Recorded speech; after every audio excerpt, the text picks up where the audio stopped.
Zerk, where are all the Army Guide Part 2s that you promised us back in February, you son of a razor gore? This is a question I commonly get asked, so allow me to explain. Back in February, before the release of Total War Warhammer 3, I made these Army Guides. Army Guide Part 1 Roster. So this one was all about the roster, and I said in each one of those 7 videos that I will be doing a Part 2 about the strategies and tactics. Those are the videos that people are waiting for. And I did honestly have every intention to do them all until I did the first one. I did make Khorne Army Guide Part 2 Strategies and Tactics. It happened. The first of the 7 videos, but it didn't do that well, only getting about 25,000 views at first, which is kind of low for the video type that I pretty much built my entire channel on, right? Most people probably found me through my army guides. So I needed to take a step back, take a look at the situation, reevaluate my plan of doing all those Part 2 army guides. I don't want to just mindlessly make them. They take like a week or so to make. For 25,000 views, that's not really worth it. So I needed to take a look at that. I need to find out, okay, did I do something wrong in the video? Was the video just bad? Were people not interested in the information? Did they already know the information? Why did nobody care about that video? Comparatively to my other army guides, of course. But I'll talk about what I think it was in a second, and feedback from you good people would be helpful there as well. So that was issue number 1. The first Part 2 I didn't do that well. Okay.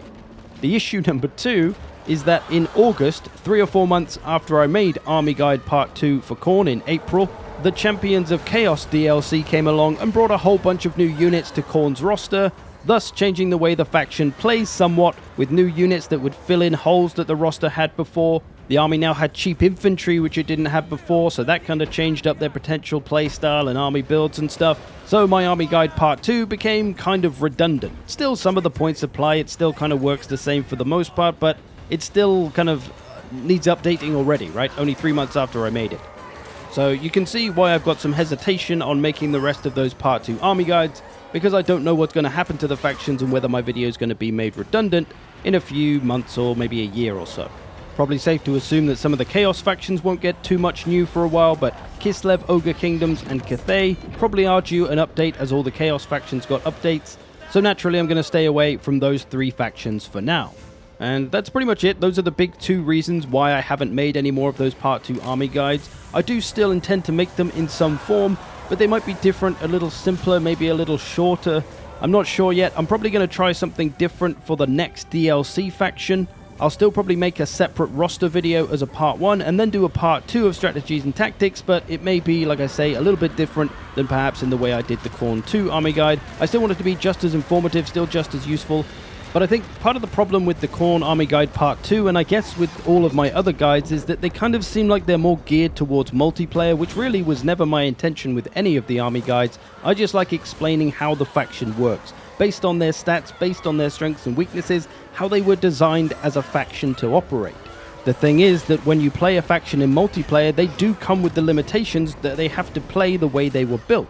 Whereas in campaign, you can get all kinds of buffs from your lord and from whatever else to make certain units stronger than they normally would be, and thus break the kind of identity of the faction and how they're supposed to play. And that's fine, that's kind of part of the campaign, right?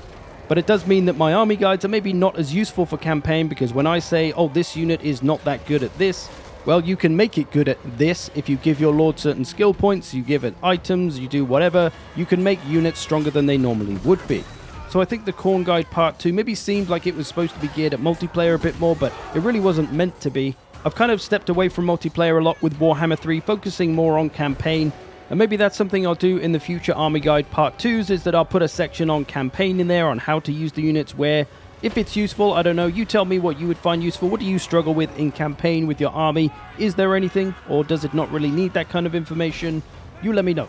And then, of course, there's the subject of updating the old army guides, like my Greenskins guide, for example, which is probably like 4 or 5 years old at this point. It's probably due an update. But I think it would feel a bit silly to redo them in the same way that I'm doing these more modern army guides, as in you don't need a roster video of me telling you what all the units do, because they've been around for years, you probably know. So yeah, that's pretty much the gist of it. I do still plan to do Army Guide Part 2s, I've just got to figure out the best way to go about them.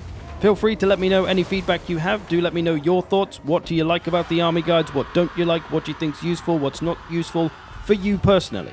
Obviously, everyone's of all different skill levels. A lot of people play the game in different ways, whether it's campaign or battle. Everyone's opinion is useful here, so please feel free to drop it in the comments. I hope you've enjoyed this. Thanks for watching. I will see you in the future.